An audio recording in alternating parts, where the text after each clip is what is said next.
नमस्कार मंडळी, कसे आहात सगळेजण। आपल्याला माहिती आहे की मराठी कुटुंब आणि गणपती या दोघांचं नातं किती अतूट आहे। कारण गणपती म्हणजे आपल्यासाठी फक्त सण नाही तर ती आपली भावना आहे। म्हणजे गणपती यायचे म्हणलं की त्या 12 दिवसांसाठी आपला जो थाटमाट चाललेला असतो ना, तो म्हणजे शब्दात सांगण्यासारखाच नाही। तर आज मी तुम्हाला एका अशा ट्रेलरचा रिव्ह्यू देणार आहे जो ट्रेलर नुकताच रिलीज झालेला आहे। तो म्हणजे नवजोत बंडीवाडेकर दिग्दर्शित घरत गणपती हा चित्रपटाचा ट्रेलर नुकताच आलेला आहे। तर तो चित्रपट 26 जुलैला आपल्या सगळ्यांना जवळच्या सिनेमागृहात पाहायला मिळणार आहे। पण पाहायला जाण्या अगोदर हा रिव्ह्यू बघा आणि बघा कसा वाटतोय तो चित्रपट। नक्की आवडेल मला माहिती आहे, कारण मराठी चित्रपट हा आपल्या मनातला असतो। काही काळापूर्वी मराठी चित्रपट सृष्टी जरा मागे पडत चालली होती, पण आता काही वर्षांमध्ये मराठी चित्रपट सृष्टीने स्वतःचा एक असा ओघ तयार केलेला आहे। त्यामुळे मराठी चित्रपट सृष्टीकडे आपला पाहण्याचा दृष्टिकोन जरा बदललेला आहे।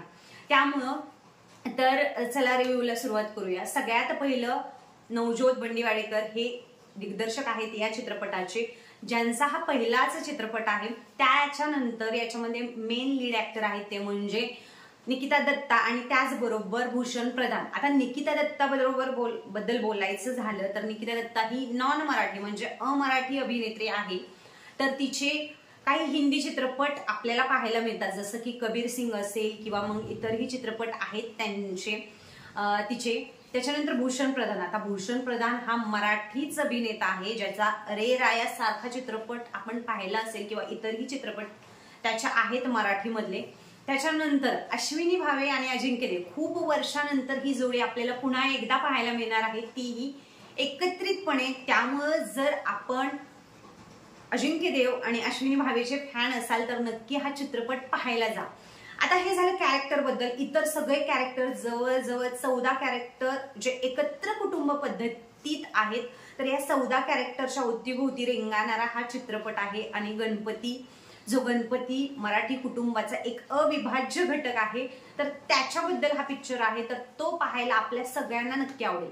आता या सिनेमाबद्दल बोलायचं झालं तर सिनेमाच्या थोड्या स्टोरी बद्दल सांगते, जसं की आपल्याला ट्रेलर मधून समजतं। आता पूर्ण स्टोरी तर सांगता नाही येणार, कारण ती समजणार पण नाही इतक्या लवकर सांगून। तर स्टोरी बद्दल असं, स्टोरी म्हणजे थोडासा त्याचा रिव्ह्यू देते। तर काय आहे स्टोरीमध्ये की एक मराठी कुटुंब आहे, तेही कोकणातलं, ज्याचं आडनाव घरत आहे, ज्यांचं घरत असं आडनाव आहे।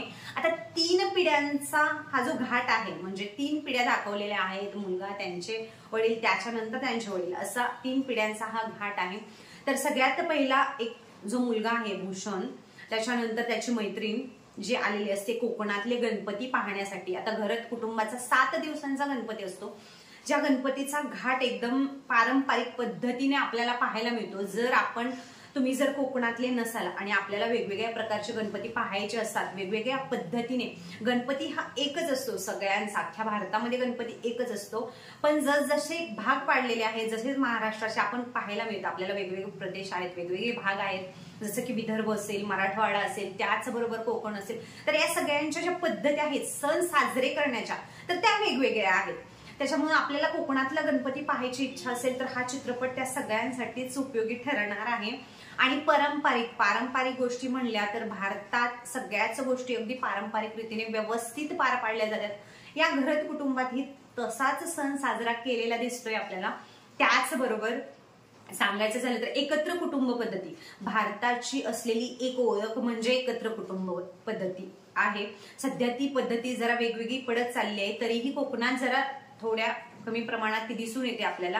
तर कोकणातले एकत्र कुटुंब असलेलं हे घरत कुटुंब, या सगळ्यांमध्ये सण साजरा केला जातोय अगदी पारंपरिक दृष्टीने, ट्रॅडिशनल रित्या आपल्याला पाहायला मिळतोय हा सण। त्याचबरोबर घरामध्ये थोडेसे वादविवाद होणारे, जसं म्हणतो की नाही आपण भांडण्याला भांडणं लागतं, तसं या घरत कुटुंबामध्ये पण भांडण्याला भांडणं लागते।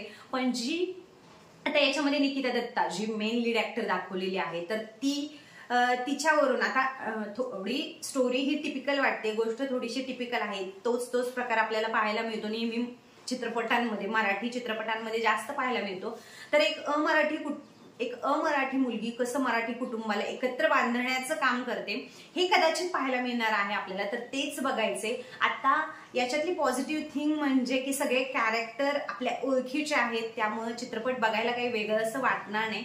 आणि त्याचबरोबर म्हणायला गेलं तर गणपती आणि पारंपरिक जे सण आहेत किंवा पारंपरिकरित्या जो घातलेला घाट आहे हा गणपती सणाचा, तर तो आपल्याला पाहायला आवडेल नक्की, मला माहिती आहे. आणि त्याचबरोबर सगळं काही अगदी व्यवस्थित मराठी कुटुंबाला, मराठी लोकांना जे आवडतं तर तेच सगळं घेतलेलं आहे. त्याच्यातले डायलॉग असतील ते थोडेसे वेगळे वाटतात, कारण निकिता दत्ताचा एक जो डायलॉग आहे तर तो, हे काय मोमोज आहेत का, तर त्याच्यानंतर ते मोमोज नसून मोदक आहेत, हा कॉमन डायलॉग आहे. कारण मोदक आणि मोमोज हा पूर्ण भारतामध्ये जरी मुलगी अमराठी असली तरी मोमोज आणि मोदक या दोन्हींमधला फरक समजण्या इतपत तर सगळ्यांना नॉलेज आहे.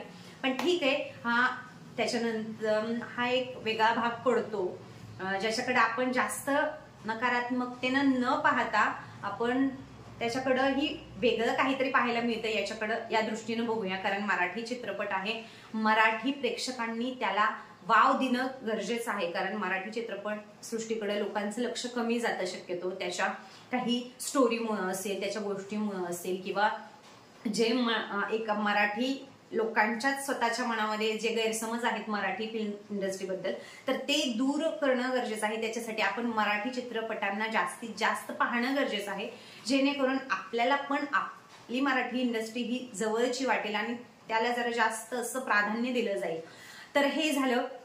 त्याच्यानंतर याच्यामध्ये जो भूषण प्रधान आणि निकिता दत्त असेल ते कसं या कुटुंबाला जवळ बांधून ठेवतात, त्यांच्यामधले थोडेसे जे काही वादविवाद झालेले आहेत तर त्यांना कसं संपवण्याचा प्रयत्न करतात. त्याचबरोबर हा गणपती 1.5 दिवसांचा न होता तर तो दरवर्षीप्रमाणे 7 दिवसांचाच कसा घरत कुटुंब करतंय, तर हे पाहायला आपल्याला मजा येणार आहे. कारण चित्रपट छान असणार आहे, जो मराठी आहे, आपल्या परंपरेला धरून चाललेला आहे. आता परंपरेच्या नुसार सगळ्या गोष्टी ट्रॅडिशनल रित्या दाखवलेल्या आहेत. आपल्याला स्क्रीन प्ले पण छान दिसतोय, डायलॉग पण छान आहेत, एक क्यूटशी लव्ह स्टोरी पण दाखवली गेलेली आहे. त्याचप्रमाणे एकत्र कुटुंबामध्ये होणाऱ्या ज्या काही नोकझोक असतील तर ते पण तिथे दाखवलेलं आहे. त्याचबरोबर एकत्र कुटुंब पद्धती, एकत्र कुटुंब जरी वेगवेगळ्या विचारांचं असलं तरी पण ते कसं एकजूट होऊन एक सण साजरा करतं, या सगळ्यांचं आपल्याला तिथं मिश्रण दिसणार आहे. त्यामुळे हा चित्रपट पाहायला नक्की सगळ्या मराठी प्रेक्षकांना आवडेल असं मला वाटतंय आणि तुम्ही सगळ्यांनी तो चित्रपट पाहावा एवढीच माझी इच्छा आहे. तर आजचा हा व्हिडिओ तुम्हाला आवडला असेल तर आपल्या या चॅनलला एक सबस्क्राईब करा, लाईक करा आणि कमेंट करून सांगा की नक्की कसा वाटला तो.